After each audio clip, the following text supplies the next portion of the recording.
공교롭게도 제가 오후 하는 날은 특식을 먹네요. 지난달에는 맛있는 김밥을 먹었는데 오늘은 또 그 귀한 오곡밥을 먹었습니다. 오곡밥은 우리 옛 선조들이 그거를 이제 해 내려오던 풍습 때문에 정월 보름때가 되면은 해 먹지 않습니까? 근데 왜 하필이면 오곡밥이라고 그러는지 모르겠어요. 뭐 어떤 때는 뭐 6가지 이상 들어갈 때도 있고 그런데 오곡밥이라고 했는데, 그래서 제가 그 AI한테 물어봤습니다. 오곡밥 먹는 유래가 왜 생겼습니까? 그럼 물었더니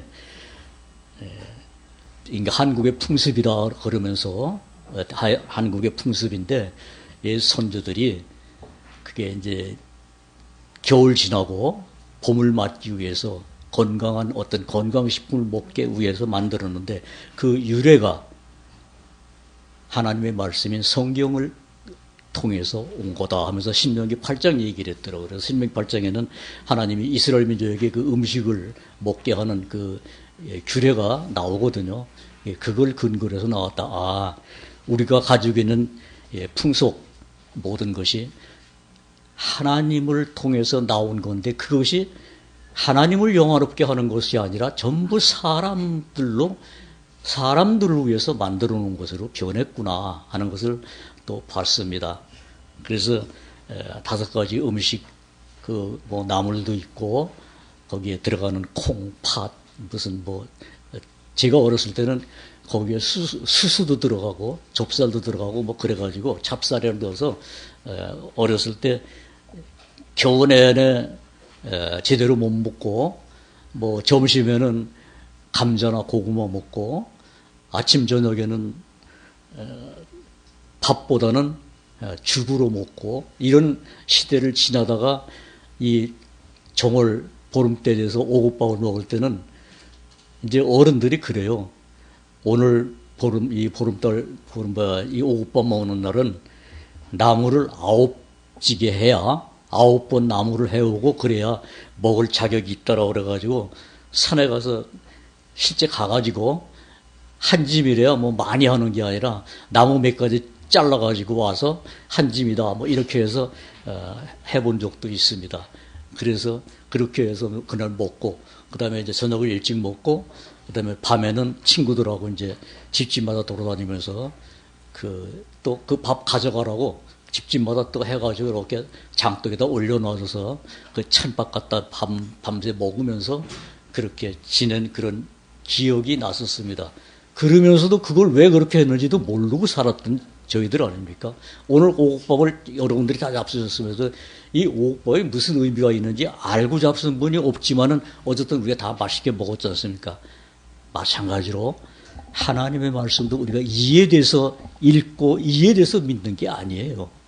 하나님의 말씀이기 때문에 믿는 겁니다. 그래서 오늘 오전에 목사님 말씀을 통해서 우리가 다 들은 이야기지만은 저도 아브라함을 좀 보려고 그래요.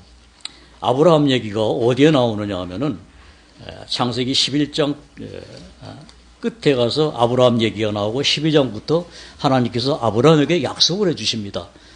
그에게 이러이러한 일이 너에게 있을 것이다라는 얘기를 해주면서 그 아들에 관한 얘기를 해주시는데, 거기에 주제된 말씀이 뭐냐면 여호와께서라는 말씀이 쭉 나옵니다. 그래서 12장 1절에 보면은 이런 말씀이 있습니다. 여호와께서 아브라함에게 이르시되 너는 너의 본토 친척 아비 집을 떠나 내가 네게 지시할 땅으로 가라. 여기서 아브라함이 들은 말씀은 누구 말이냐면 하나님의 말씀이죠. 하나님이 내가 네게 지시할 땅으로 가라라는 말씀 듣고 아브라함은 떠나는 겁니다. 그래서 이 아브라함에게 하나님이 무슨 말씀을 하냐면은, 그때가 아브라함 나이가 75세였었죠. 그래서 거기 그 8절에 보니까 이런 말씀이 있어요. 거기서 베델 동편산으로 옮겨 장막을 치니 서는 베델이요 동은 아이라. 그가 그곳에서 여호와를 위하여 단을 쌓고 여호와의 이름을 부르더니 이러면서 아브라함이 가면서 거기에 와서 여호와의 이름을 부르는 그런 모습이 나오고, 그 다음에 13장 또 한 장 보겠습니다. 이 아브라함 이제 12장 그 뒤에 가면은 어떤 사건이 있었느냐면은 그 아브라함이 옮겼던 거기에 그 단을 쌌던 거기에 기근이었습니다. 그 기근이 와가지고 이제 애굽으로 피했습니다. 애굽으로 내려갔을 때 이 아브라함 마음이 어떤 마음이었느냐 하면은 자기 부인 사라가 아마 굉장히 예쁘게 생겼었나 보죠. 그래서 그 애굽에 가면은 그 여자 때문에 자기가 죽을까 봐 겁을 먹고 여기서 뭐라 그랬습니까? 너는 나의 누이라 해라.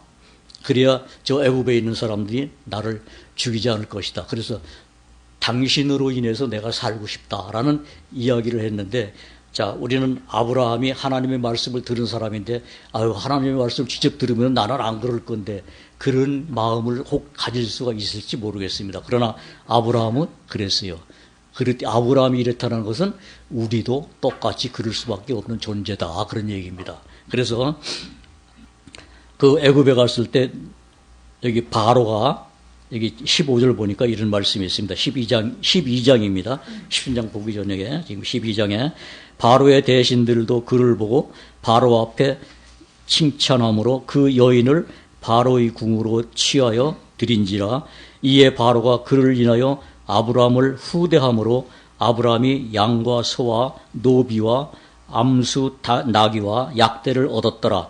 그러니까 아브라함은 자기 목숨 구한 것뿐만이 아니라 많은 재물도 얻게 됐습니다. 그런데 그 뒤에 또 보면은 이런 말씀이 17절에 여호와께서 아브라함의 아내 사레의 연고로 바로와 그 집에 큰 재앙을 내리신지라. 자, 아브라함이 하나님의 말씀을 듣고 하나님이 가라는 곳으로 가다가 이런 사건이 일어났습니다. 그런데 아브라함은 그 하나님의 말씀에 의지한 것보다는 자기 생각을 따라갔던 그 아브라함을 누가 보호하시느냐 하면 하나님이 보호하시는 거예요. 아브라함이 구한 거 아니에요. 그러니까 이 아브라함을 통해서 하나님이 하시고자 하는 일을 해나가시는 것을 또 우리에게 보여주시는 겁니다.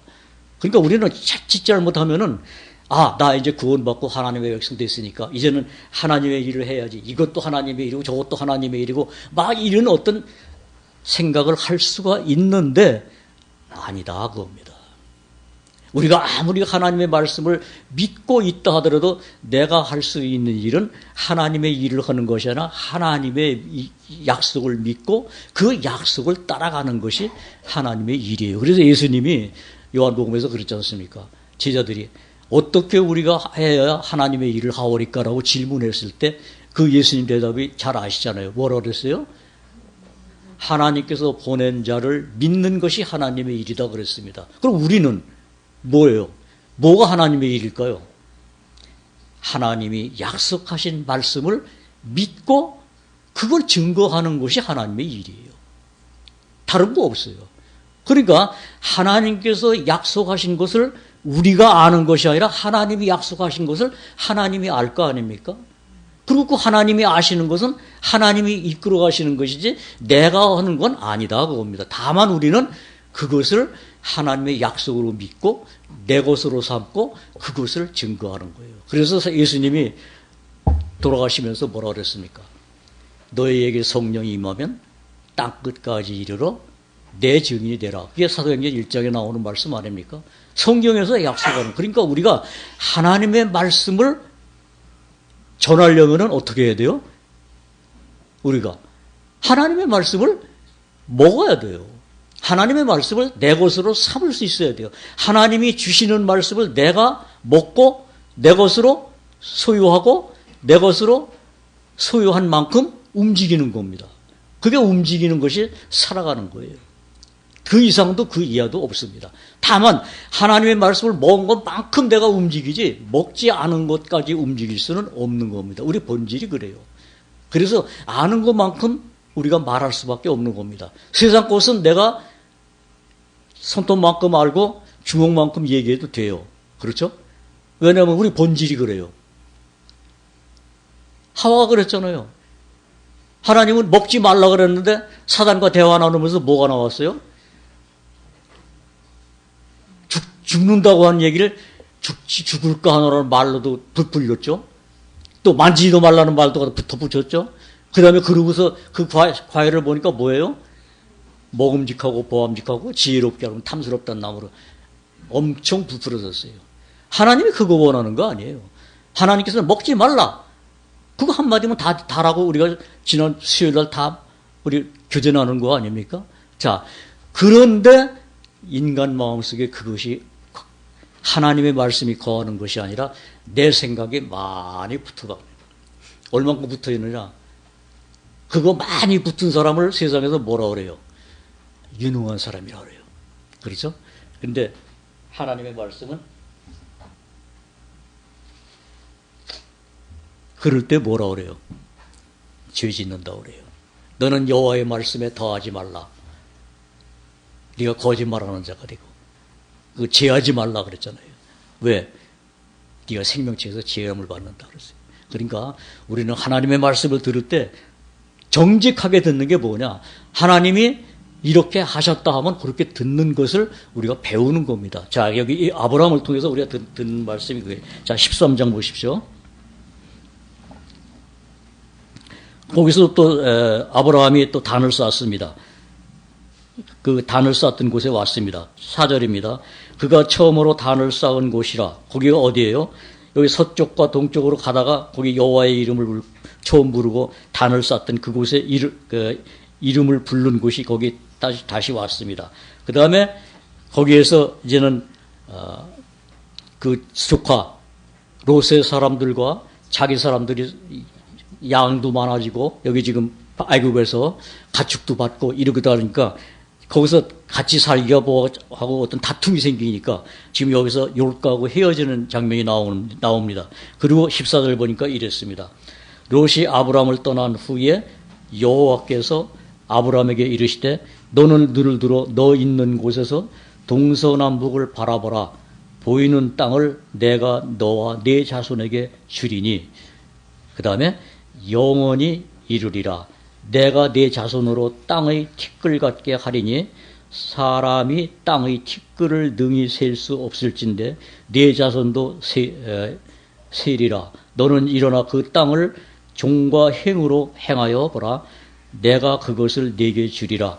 이에 아브라함이 장막을 옮겨 헤브론에 있는 마므레 상수리 수풀에 이르러 거하며 거기서 여호와를 위하여 단을 쌓았더라. 예. 아브라함은 분명히 하나님의 말씀에 의해서 움직이는 사람이기 때문에 어디 가든지 여호와의 이름을 불렀고 여호와를 위해서 단을 쌓는 삶을 살았습니다. 근데 거기 가만히 보면은 무슨 말이 나오느냐면은 하나님이 내가 이렇게 하겠다. 내가 이렇게 해주겠다. 내가 이렇게 하겠다. 아브라함과 상의하지 않았고 하나님께서는 일방적으로 아브라함에게 그렇게 하시겠다는 말씀을 하시는 것을 지금 성경을 통해서 우리 보고 들으라는 얘기입니다. 하나님은 우리에게 어떤 말씀을 주실 때 우리의 의사를 물어보고 주시는 것이 아니지만은 하나님은 그렇게 하셔도 전혀 그것이 강제가 아니에요. 왜? 하나님은 그렇게 하실 수 있는 분이시기 때문에 하나님이라고 우리가 부르는 겁니다. 창세기에서 하나님이 아담에게 무슨 말씀하실 때 아담하고 상의했습니까? 안 했어요. 창세기 2장, 1장 보십시오. 거기 뭐라 그랬어요? 여호와께서 아브라함에게 이렇게 말씀했다고 그랬지 여호와께서 아브라함에게 이러이러한 것을 줄게 그 의사를 물어보지 않았습니다. 왜 그러냐면은 하나님이시기 때문에. 아브라함을 통해서도 똑같은 하나님이 지금 말씀하시는 겁니다. 자, 그 다음에 14장은 이제 건너뛰고 여기 15장 한번 보십시오. 1절에 보니까 이런 말씀을 했습니다. 이후에 여호와의 말씀이 이상 중에 아브라함에게 임하여 가라사대 아브라함아 두려워 말라. 나는 너의 방패요 너의 지극히 큰 상급이니라. 아브라함이 가로되 주 여호와여 무엇을 내게 주시려나이까. 나는 무자하오니 나의 상속자는 이 다메섹 엘리에셀이니이다. 자, 아브라함에게 자속을 주신다고 하신 하나님의 약속에 대해서 아브라함이 지금 그 말씀에 금방 승간 것이 아니라 누굴 믿었어요? 하나님을 믿은 게 아니라 자기의 형편을 봤던 겁니다. 그러니까 하나님이 뭐라 그럽니까? 3절에 보니까 아브라함이 또 가로되 주께서 내게 씨를 안해 주셨으니 내 집에서 길리온 자가 나의 후사가 될 것이니이다. 이렇게 이거 당연한 얘기를 하는 거예요. 지금 아브라함 편에서는 그렇잖아요. 왜 75세가 됐는데 여태까지 자손이 없었어요. 하나님께서는 주신다고 그랬고 하나님이 가라서 왔고 하나님이 그렇게 한다라고 그 하신다는 것이 그때까지도 아무 반응이 없으니까 아브라함 쪽에서는 당연한 거 아닙니까? 그런데 하나님은 그걸 그렇게 말을 하지 않고 하나님이 그를 데리고 밖에 나가서 뭐라 그럽니까? 4절에 보니까 여호와의 말씀이 그에게 임하여 가라사대 그 사람은 너의 후사가 아니라 네 몸에서 날 자가 네 후사가 되리라. 그러니까 아브라함 생각에는 지금 자기가 잉태해서 날 수 있는 그 형편이 아니기 때문에 자기의 본질을 얘기했지만 하나님은 거기에 약속이 있는 것이 아니라 하나님이 약속하신 것을 실천하심으로 말미암아 거기에 약속이 있다는 걸 알려주시는 것이 하나님의 말씀 아닙니까? 그래서 하나님이 이렇게 얘기를 합니다. 6절에 보니까 5절에 그를 이끌고 밖으로 나가 가라사대 하늘을 우러러 뭇별을 쓸 수 있나 보라. 또 그에게 이르시되 네 자손이 이와 같으리라. 아브라함이 여호와를 믿으니 여호와께서 이를 그의 의로 여기시니. 오전에 로마서 4장에서 있는 말씀을 본 말씀이잖아요. 자, 하나님이 아브라함에게 말씀했고 아브라함이 뭘 믿었다고 그랬습니까? 여호와를 믿었어요. 근데 여호와를 뭘 믿었을까? 하나님이 약속하신 걸 믿은 거예요. 자, 그래서 한 장 넘겨서 또 이런 약속을 하나님이 하십니다. 13절에 보니까 여호와께서 아브라함에게 이르시되 너는 정령이 알라 내 자손이 이방에 객이 되어 그들을 섬기겠고 그들은 400년 동안 내 자손을 괴롭게 하리니 그 섬기는 나라를 내가 징치할지며 그 후에 내 자손이 큰 재물을 이끌고 나오리라. 우리 이 말씀 전전주인가요? 우리 목사님 말씀하시면서 우리가 들었습니다.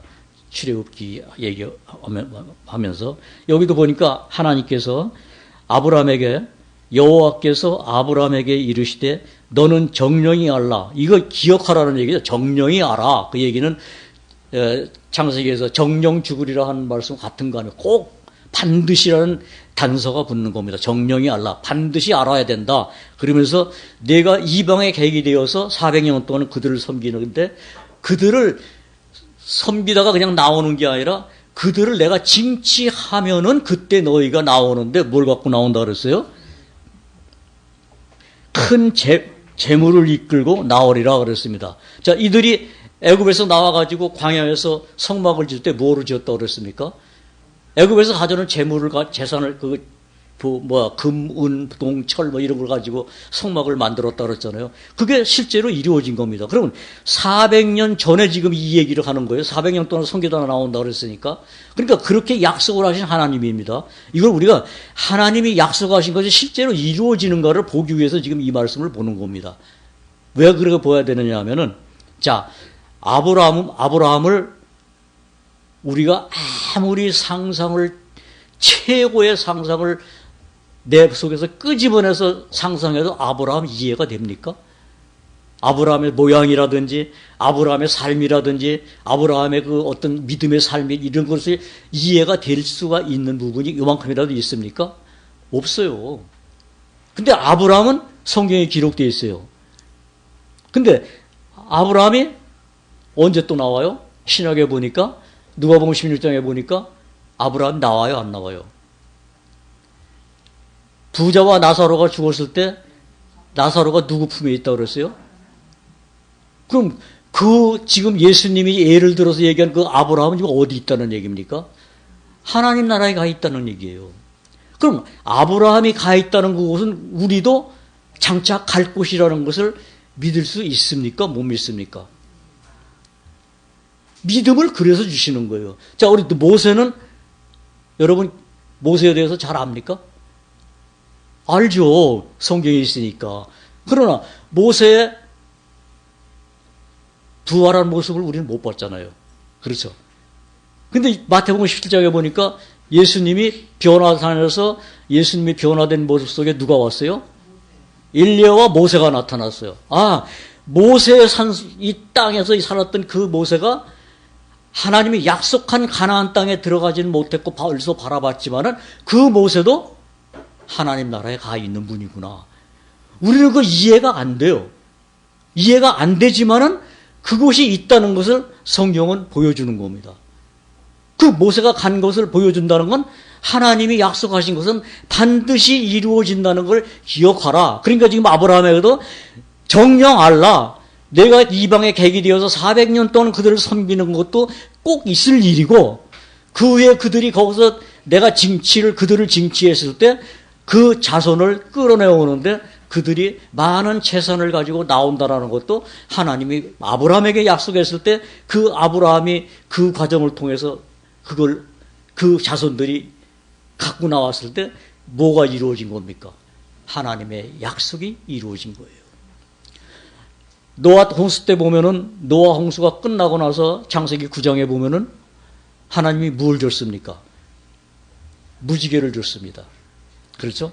그래서 하늘에 무지개가 나타나면은 내 약속을 내가 기억하고 너에게 이리이리 하겠다라는 약속을 하나님은 하셨어요. 그러니까 우리가 여름에 무지개 보잖아요. 저는 그 무지개 볼 때마다 저 무지개는 세상 학문으로, 세상 과학으로 이러이러한 것에 의해서 무지개가 생긴다라는 이론을 얘기하고 있지만은 무지개는 누가 주신 거예요? 하나님이. 그러니까 하나님이 말씀하신 것은 나타나는 거예요. 그러니까 무지개가 있어서 하나님이 무지개를 주신 게 아니라 하나님이 약속으로 무지개를 주신 거예요. 그래서 히브리서에서는 믿음은 바라는 것들의 실상이요 보지 못하는 것의 증거다. 우리 무지개를 봐야만 무지개가 있다는 것도 알지만은 그거를 다 분석해서 거기에 빠져놓죠 파남 해서 7가지 색이 있다고 다 얘기하지만은 그거 색깔 분석 못해도 우리 라는 무지개가 몇 가지 색깔인지 알지? 어떻게 알았어? 나는 무지개를 봐도 내 눈이 나빠서 그래서 7가지 색이 다 분간 못하겠더라고요. 근데 세상 과학자들이 그걸 색깔을 분석을 해서 7가지 색이라고 그랬어요. 근데 성경에는 7가지라는 색이 없지만은 무지개라는 건 다 알잖아요. 바보도 알고 박사도 알고. 근데 박사는 그걸 분석을 해서 몇 가지 색이라고 이론을 얘기할 수 있겠지만은 그거 이론을 얘기 못하는 사람도 무지개 그러면 다 믿잖아요. 근데 성경에는 하나님의 약속으로 무지개를 줘서 그 무지개가 나타나면은 뭐가 있다는 거예요? 물의 심판은 없다는 증거거든요. 무지개는 내가 다시는 물의 심판을 주지 않겠다라는 약속으로 주신 것이 무지개예요. 그래서 베드로후서 3장에서 뭐라 그랬습니까? 이제는 이 땅에는 물의 심판이 없고 뭐가 있다고 그랬어요? 불의 심판이 있다. 무지개를 약속으로 주신 하나님이 불의 심판이 있다 그러면 믿을 수 있는 겁니까? 못 믿는 겁니까? 믿을 수 있는 거예요. 왜? 하나님이 약속하신 거예요. 하나님이 말씀하신 거예요.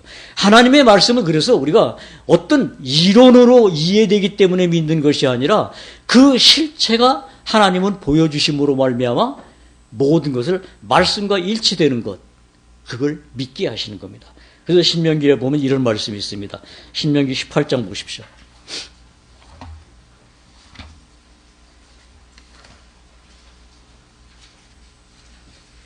맨 끝절입니다. 22절.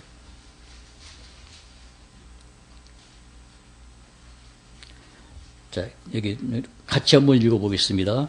만일 선지자가 있어서 여호와의 이름으로 말한 일에 증언도 없고 성취함도 없으면 이는 여호와의 말씀하신 것이 아니요 그 선지자가 방자히 한 말이니 너는 그를 두려워 말지니라. 예. 이 세상에 참 하나님을 믿고 하나님을 따른다는 사람들이 참 많죠. 근데 거짓말을 참 많이 해요. 그리고 우리는 그들이 경험한 걸 실제로 얘기합니다. 유튜브에 보면은 천국 갔다 왔다는 사람도 간증하는 거 많이 나오죠. 그렇죠? 예. 그런데 성경에는 천국에 갔다가 내려왔다는 사람이 있어요, 없어요? 없어요. 그렇게 지옥에서 그 음부에서 갈증 속에서 애청을 했는데도 아브라함은 하나님께서 그를 허락 안 했어요. 아브라함에게 간청했는데도 허락 안 했어요. 왜 그러냐면은 세상엔 뭐가 있다고 그랬어요? 모세와 선지자들의 글이 있다고 그랬어요. 우리 손에 달린 말씀이 있다는 얘기예요. 그러니까 이 말씀을 듣지 않으면은 뭐라 그랬습니까? 죽었던 자가 살아나가도 권고함을 듣지 않는다고 그랬어요. 그게 사람이에요. 근데 세상에서는 그런 일을 많이 보거든요. 아, 뭐 천국 갔다 왔다. 아, 어디 뭐 지옥 갔다 왔다. 아, 거기 갔더니 뭐 아무 애가 있더라. 글쎄, 그 사람을 실제 갔다 왔는지도 모르지만은 여기 보니까 뭐라 그랬어요? 하나님의 말씀이 아니라고 그랬잖아요. 그때 뭐라 그랬어요? 그 선지자가 방자히 헛된 소리 하는 겁니다. 꾸며내는 겁니다. 그러니까 우리 마음을 이런 말씀을 읽으면서 우리 마음이 세상에서는 그런 일들을 보면 우리 마음이 혹 할 수 있잖아요. 그런데 이 말씀을 읽다 보니까 우리 마음을 어디다 잡아줘요? 말씀으로 잡아줘요. 저도 구원받고 나서 얼마 안 됐을 때는 세상에 그 무슨 유명한 사람들이 많잖아요. 정말 유명한 하나님의 종이라고 하는 사람들이 얼마나 많습니까? 그 하는 일들 보면은 놀라운 일들을 많이 합니다.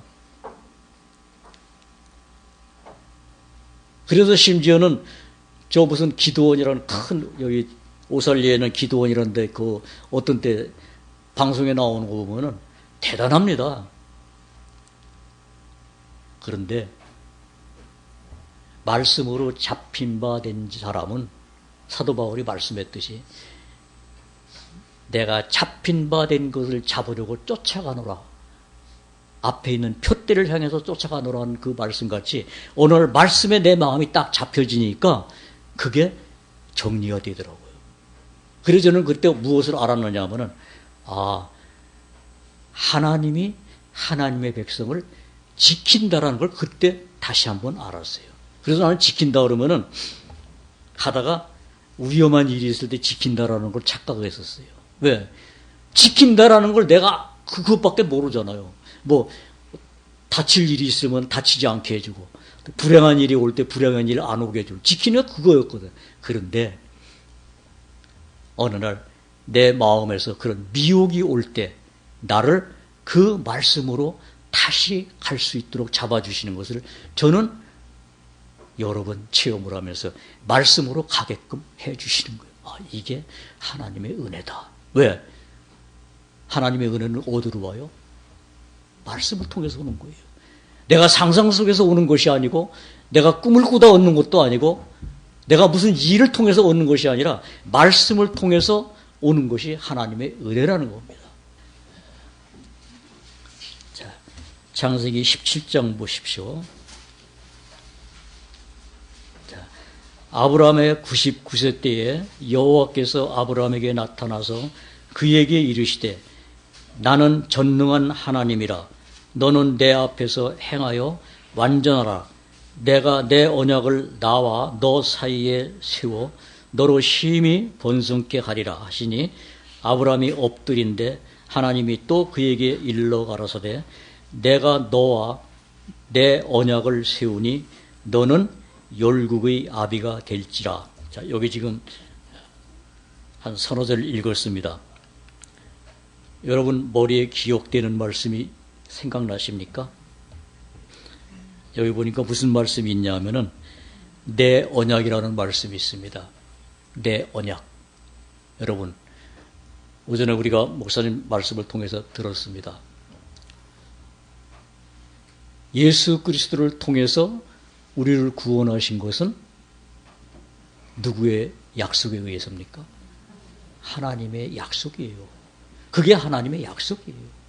여기 보니까 하나님이 아브라함에게 약속해서 내 언약을 너와 너 자손과 너 사이에 세우겠다. 그때 아브라함이 예 감사합니다 말한 거 하나도 없더라고요. 읽다 보니까. 근데 하나님께서는 내 언약을 그에게 세운다라고 얘기했고 그 다음에 그 말씀이 어떻게, 그에 가서 어떻게 나오느냐면은 6절에 보니까 이런 말씀이 있어요.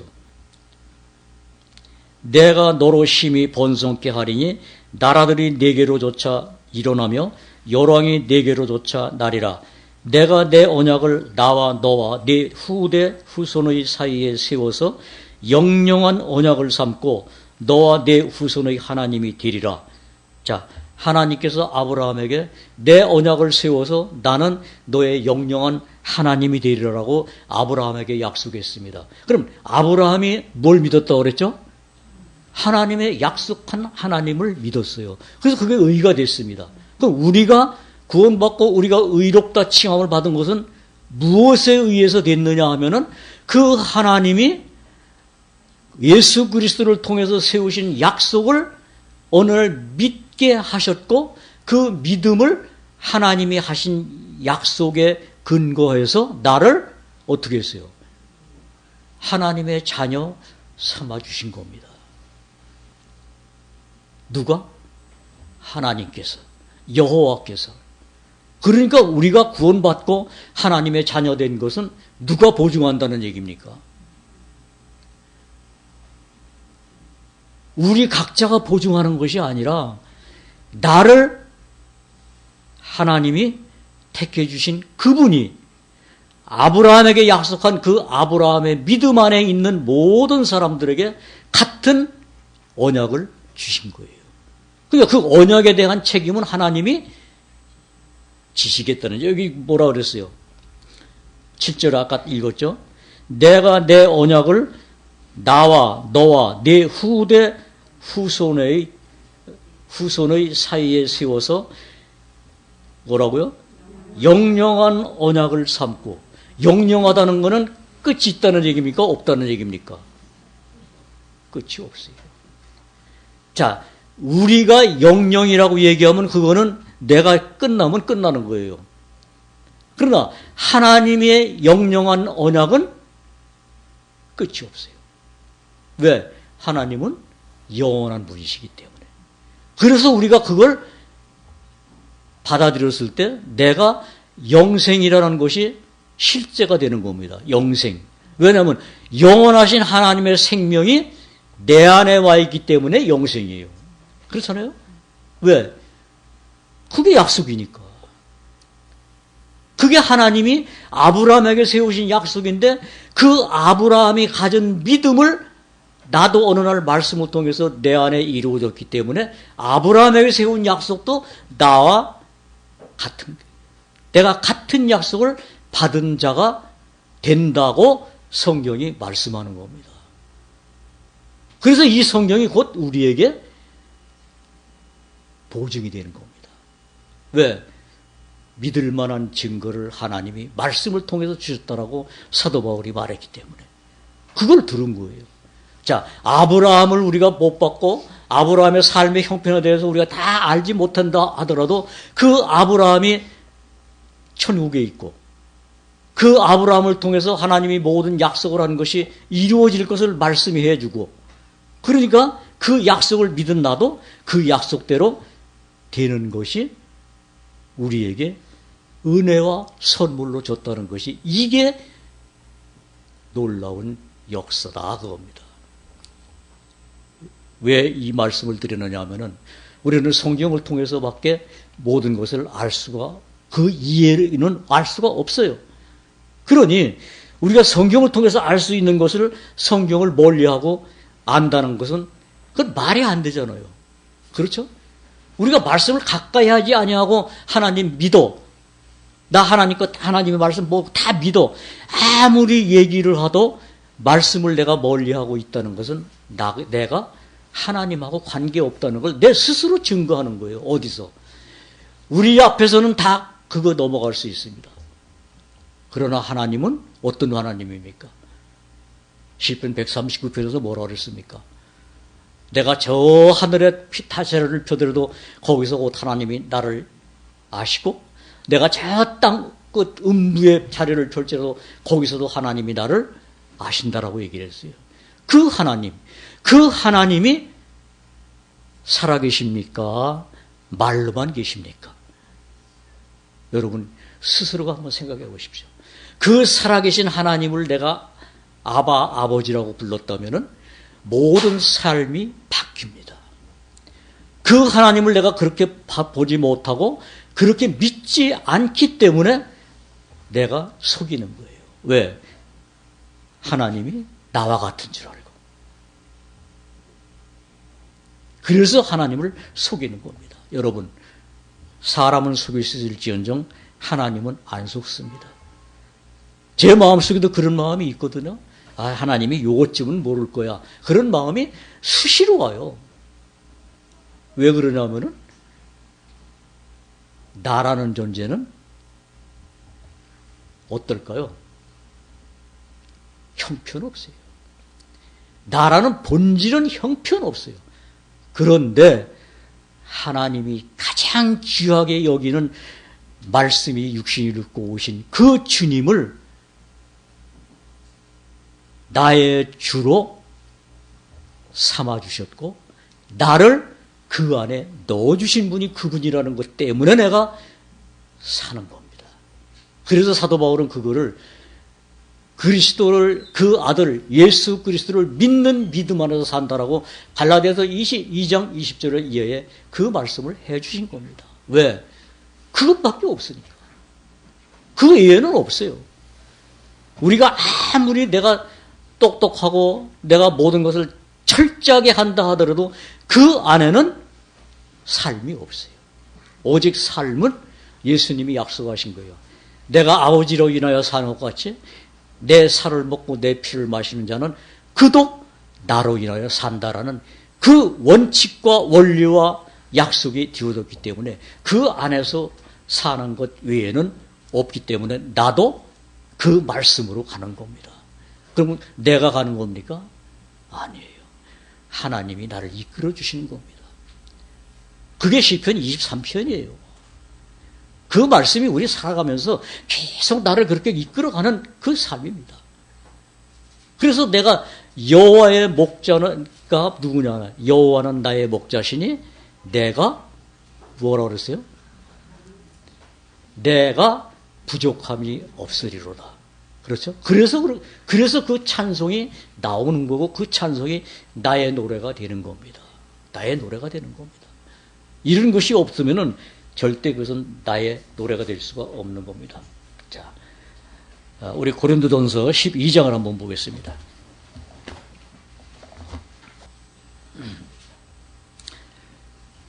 11절부터 저희가 조금 읽겠습니다.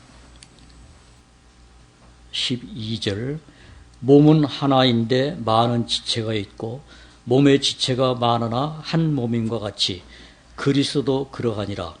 우리가 유대인이나 헬라인이나 종이나 자주자나 다 한 성령으로 세례를 받아 한 몸이 되었고 또 다 한 성령을 마시게 하셨느니라.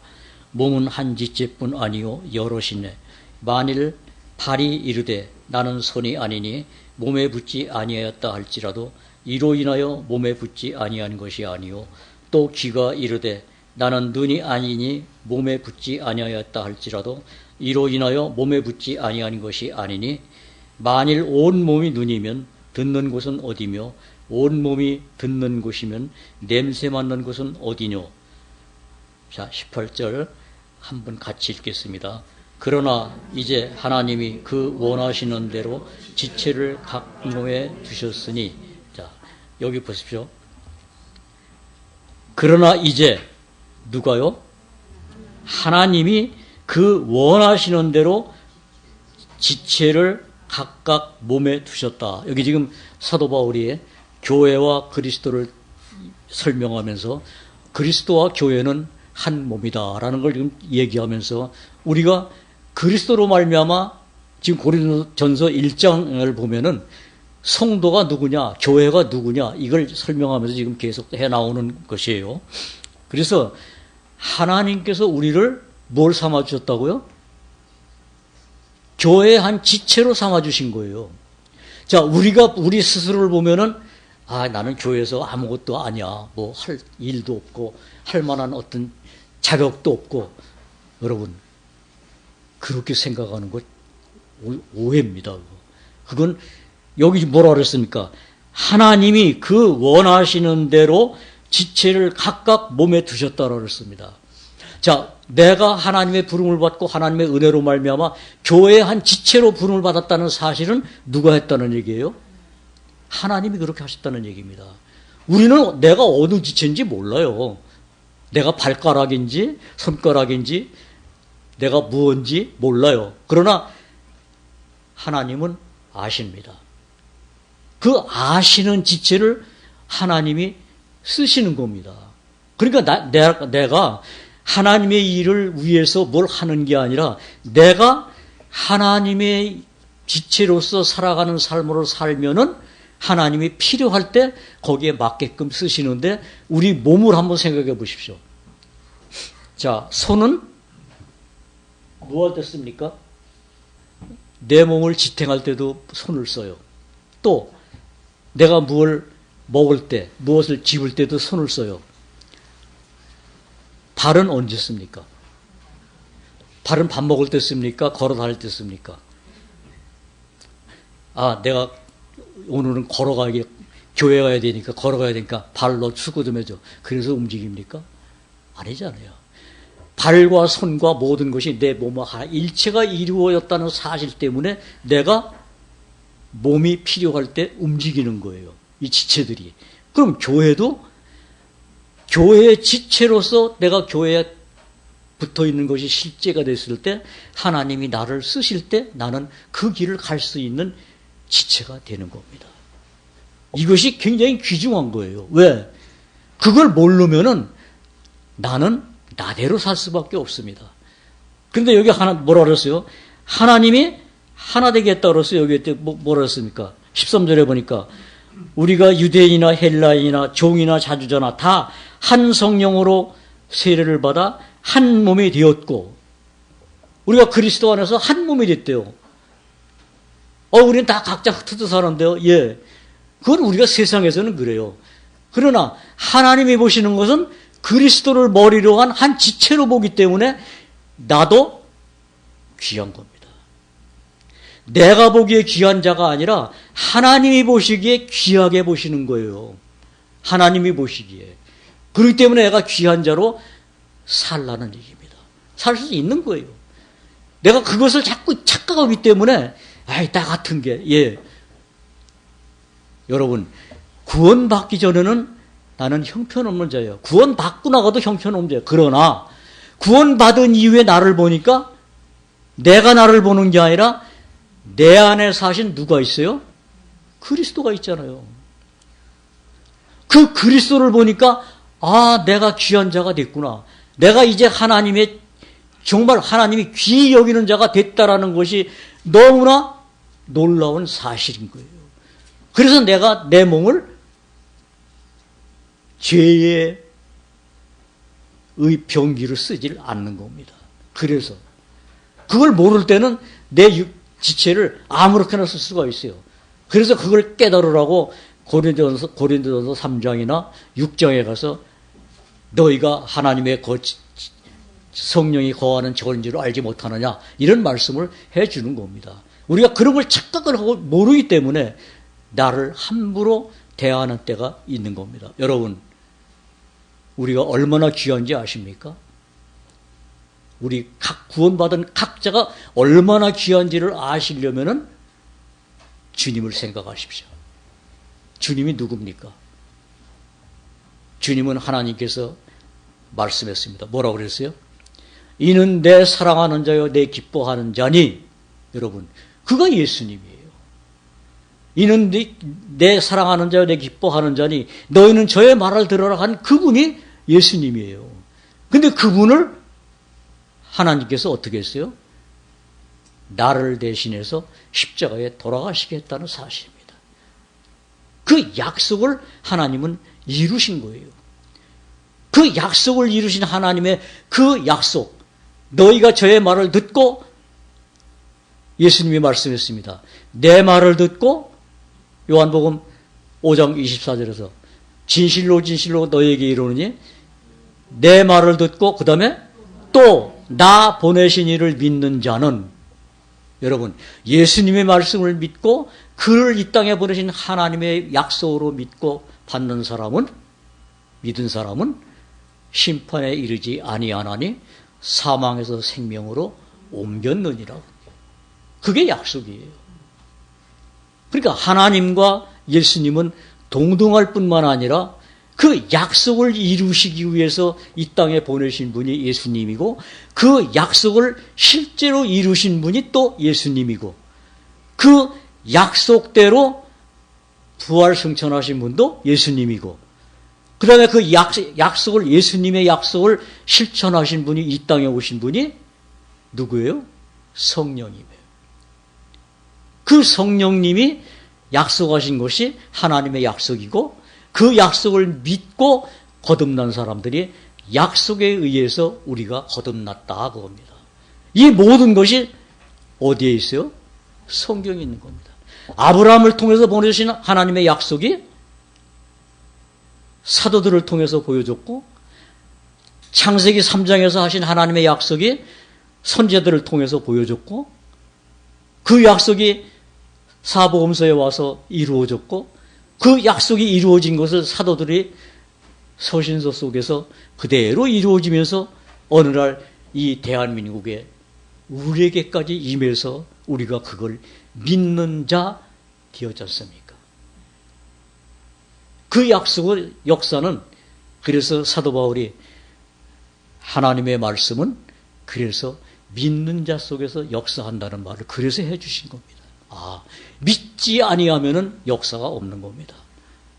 믿는 자 속에서 역사함으로 말미암아 그 역사가 거기서 땡 하고 끝나는 게 아니라 그 다음에 그 역사가 열매가 맺혀지는 겁니다.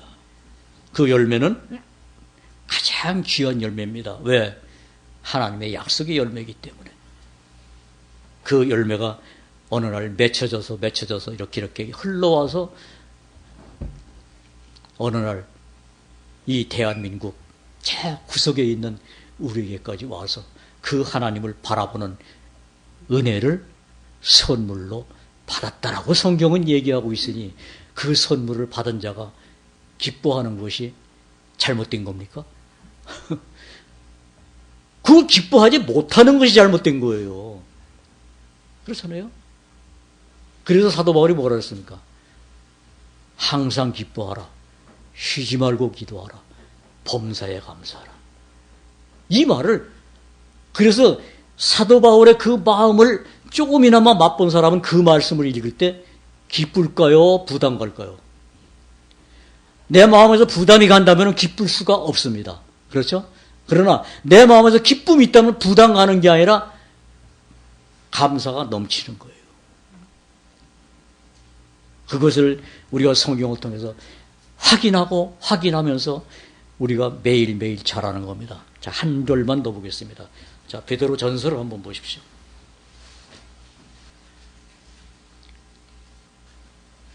우리 베드로전서 1장 23절 이하 보면은 얼마나 우리가 잘 아는 말씀입니까? 그 모든 것이 그렇게 기록된 말씀을 통해서 우리에게 이루어졌기 때문에 이 사도 베드로는 2장에서 이런 말씀을 하고 있습니다. 그러므로 모든 악독과, 자, 악독 그러니까 우리는 일반적으로 그냥 악독, 그냥 우리가 알고 있는 악독이라고 그러는데, 하나님을 거역하는 게 가장 악한 거라고 저는 봐요. 왜 그러냐면은, 로마서 1장 28절 이하에 뭐가 있습니까? 모든 악의 모든 총체적인 것이 거기 다 기록되어 있잖아요. 근데 원인이 뭐라고 그랬어요? 저희가 하나님을 마음에 두기를 싫어하며 그 상실한 마음대로 내어버려 두사 합당치 못한 일을 하게 하셨으니 하면서 나오는 게 그 악이거든요. 근데 그게 어떻다고 그랬어요? 가득하다고. 아까 목사님은 셀 수도 없다고 그랬는데, 가득하다고 그랬습니다. 그래서 여기 보면 그래. 그러므로 모든 악독과 모든 괴율과 예식과 시기와 모든 비방하는 말을 버리고, 여기 보니까 다 나왔어요. 그렇죠? 로마서 1장 28절에 있는 그 모든 것이 여기 총체적인 게 다 나왔습니다. 그래서 그 모든 것을 버리고 갓난 아이들같이 순전하고 신령한 저들을 사모하라. 그 다음에 그 뒤부터는 같이 한번 읽어보겠습니다. 이는 이로 말미암아 너희로 구원에 이르도록 자라게 하려 함이라. 구원 또 받아야 되나? 아니에요. 이건 삶의 승리를 얘기하는 겁니다. 삶의 승리. 우리가 한 번 구원받은 게 끝나는 게 아니라 살아가면서 승리하는. 그래서 여기 갓난 아이들 같이 순전하고 신령한 자들을 사모하라. 그래서 거기 뭐냐냐? 자, 구원에 이르도록 자라게 하려 함이라. 자란다는 말은 우리가 자라야 승리하는 겁니다. 그걸 사도 바울은 에베소 6장에서 악한 자를 대적하고 서기 위함이라라고 얘기를 했습니다. 그러면서 하나님의 전신갑주를 입으라 취하라 이렇게 말씀했습니다. 자, 여기 지금 단서가 뭡니까? 여기 1장 23절 이하에 있는 말씀을 다 듣고 그것이 사실이라면은 그 얘기를 하면서 그러므로 앞에 이러이러한 얘기가 있으니까 그러므로 너희는 이렇게 하는 것이 합당하다 그 말씀을 해주는 겁니다. 여러분 우리가 이 말씀을 성경을 통해서 듣고 우리가 알았습니다. 나를 그렇게 하기 위해서 하나님은 많은 사람들에게 약속을 해주신 약속을 다 그대로 성취하시고 우리에게 이루어지도록 올 수 있도록 약속하신 거예요. 예수님이 기도하시면서 그랬잖아요. 내가 비움 놓는 것은 여기 있는 이 사람들만 위한 것이 아니라 그 다음에 뭐라 그랬어요? 저들의 말을 듣고 또 나를 믿는 자들 또 위함이니 그게 약속이에요. 그래서 우리가 그 약속에 의해서 구원받은 겁니다. 하나님의 자녀된 겁니다. 그러니 우리는 이걸 선물이라고 안 할 수가 없죠. 그렇죠? 예. 거저 받은 거 아닙니까? 경건치 않은 자들을 의롭다 하시니를 믿는 자를 의롭다 하신 하나님이 우리에게 그걸 약속으로 줬고 선물로 줬다라고 오전 1시간 동안 들은 말씀이 그 말씀 아닙니까? 그렇죠?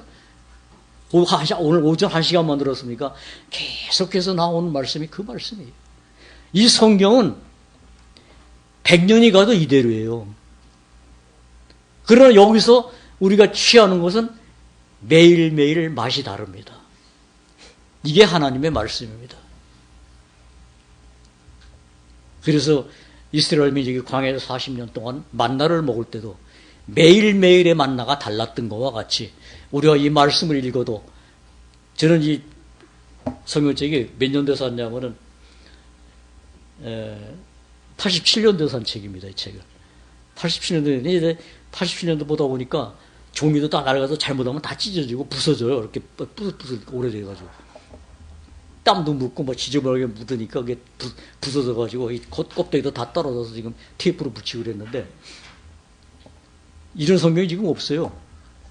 지가 보는 성경 이런 책이 지금 다 개역 성경 무슨 뭐 이렇게 나와가지고 그럼 지금 이거로 하여튼 제가 살아있는 날까지 이 성경 보려고 그럽니다. 예, 바꾸기가 좀 그래요. 그래도 이 속에 있는 내용은 절대 훼손되지 않는다는 것이 너무나 감사합니다. 하물며 하나님의 말씀이 내 마음에 심겨졌다는 것. 여러분, 이게 기적이에요. 우리 신비에 새겨준다 그랬죠, 하나님이. 부드러운 마음과 새 마음을 우리 신비에 새겨주신다고 하신 분이 하나님이에요. 이것이 마음에 심겨지면은, 지난주 우리 김종화 형제님, 뭡니까? 핸드폰 분실해가지고 한참 애먹었다고 그러셨는데, 예. 우리 지금 굉장히 연약합니다. 핸드폰 없어지면은 깜깜해요. 그렇죠? 당황합니다. 그러나 여러분, 핸드폰은 잊어버릴 수 있어요. 그러나 하나님이 내 마음에 새겨주신 것은 절대 내가 안 잃어버리는 것이 아니라 하나님이 잃어버리지 않으시는 겁니다. 하나님의 자녀는 하나님이 안 잃어버리시고 기억하신다는 약속이 주어졌기 때문에 내가 쉼을 얻는 겁니다. 그래서 쉼을 얻는 겁니다. 그게 자유예요. 그래서 그것이 요한복음 8장에서 예수님이 말씀하는 거예요. 너희가 자유를 주신다고 그랬잖아요. 그래서 그 아들이 너희를 자유케 하면 참으로 자유하리라. 그 말씀이 성경에 있는 하나님의 약속의 말씀입니다. 이 자유를 우리가 얻었습니다. 그러니 자유를, 하나님으로부터 받은 자유를 유익하게, 유용하게, 내게 유익하게가 아니라 하나님의 복음에 유익하게 쓸 수 있도록 내가 자라야 되니까 말씀을 먹지 않을 수가 없는 겁니다. 그렇게 하셔서 금년도 벌써 2달이 갔습니다. 2달이 없어졌습니다. 일주일 남았지만은 오늘로써 내가 끝날 수도 있어요. 그렇잖아요. 에이, 그 무슨 재수없게 그런 소리 안 해요. 그건 우리가 생각하는 생각이고요. 하나님 앞에서 하나님이 뭐라 했어요? 너희는 잠깐 보였다 없어지는 안개니라 그랬잖아요. 오늘 아침에 오는데 안개가 많이 꼈더라고요. 봄같이. 근데 해 나니까 없어져 버리더래요. 너희는 잠깐 보이다 없어지는 안개니라 그러는데 우리는 수에 질 가치도 없는 존재들이에요. 그런데 하나님이 우리에게 뭘 주셨어요? 영원한 생명을 주셨다는 것이, 이것이 얼마나 기막힌 일이냐 그겁니다. 여러분, 이 은혜를 받은 우리가 당당하고 힘을 얻고 다른 데서 힘 얻을 거 아니에요.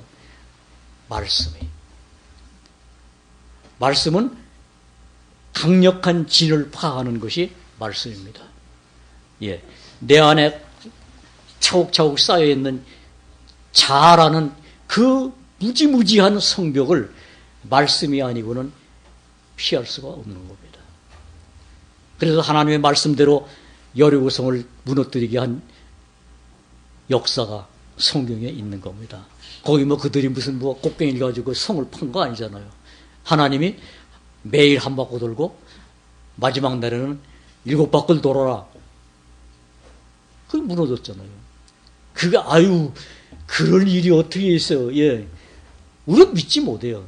그 하나님이 있다고 기록해 놓은 말씀이 있으니까 있는 겁니다. 그건 나중에 하나님 나라에 갔을 때 여호수아가 있을 거 아닙니까? 그때 정말 여호수아 당신이 정말 그런 일이 있었습니까? 그러면 또 성경에서 봤잖아 그럴 겁니다. 성경에 있는 말이니까. 아마 이것이 다 동화 같은 이야기인지 세상 사람들이 보기는 그럴지 모르지만 이것이 하나님의 약속입니다. 여러분, 이 약속을 하나님이 나에게 하신 약속으로 여러분이 받았다면 그 하나님을 진짜 하나님답게 내 마음에 간직하고 그분 앞에서 우리의 삶이 소홀하지 않기를 바라는 마음뿐입니다. 이것이 금년에 우리 모든 소망교회 성도님들이 어느 곳에 있건 어느 일을, 어려운 일을 당하든 기쁜 일을 당하든 늘 그 마음에서는 그 하나님이 살아서 함께하는 여러분들이 되시기를 진심으로 바랍니다. 기도하고 마치겠습니다. 하나님, 우리가 또 항상 보는 말씀이지만은 그러나 하나님의 약속이라는 것을 우리가 다시 한번 기억하며 오늘 교제케 하심을 감사드립니다. 우리가 어떠한 경우라도 하나님의 약속은 흐트러짐이 없고 그 말씀에 1.1획도 어그러짐이 없이 다 성취된다는 것을 우리가 말씀을 통해서 보았고 또한 그것이 그 역사 속에서 이루어지는 사실을 보았고 앞으로 있을 것도 분명히 그렇게 될 것인가라는 사실을 믿을 수 있도록 믿음의 길을 갈 수 있도록 붙들어 주시고 인도하여 주옵소서. 하나님이 허락하신 약속에 의해 걸어가고 약속에 의해 살고 그 약속을 바라보며 사도들이 걸어갔던 그 길을 우리도 걸어갈 수 있도록 인도하심 받기를 원하는 이들에게 하나님이 함께해 주시기를 원하옵고 오늘까지 인도하신 하나님이 함께 하실 줄 또한 믿습니다. 우리 중에 몸이 불편한 이들도 있고 또한 연로하셔서 하나님 앞에 제대로 하나님을 섬기는 일에 기울일 수 있는 심령들도 있습니다. 하나님 그들에게도 하나님의 약속이 흐려지지 아니하도록 밝은 빛으로 비춰지도록 인도하옵소서. 또한 저 멀리 필리핀에서 수고하는 우리 선교사님 위에 함께 하시사 그들과 함께하는 정말 그 마음속에 있는 하나님을 향한 그 불길이 하나님으로 말미암아 굳건하여지고 모든 여건이 형편과 모든 것이 좋지 않다 하더라도 그곳에서 늘 하나님의 그 광명의 빛이 밝게 빛날 수 있도록 인도하여 주시고 붙들어 주옵소서. 그리하여 우리가 오늘절 주님 안에서 만나는 날 정말 주님을 같은 마음으로 찬양하며 영광을 돌릴 수 있는 그러한 모든 하나님의 백성들이 될 수 있도록 인도해 주시기를 원하옵고, 이제까지 인도하신 하나님의 모든 영광을 돌리기를 원하오며 예수님의 이름으로 기도하옵나이다. 아멘.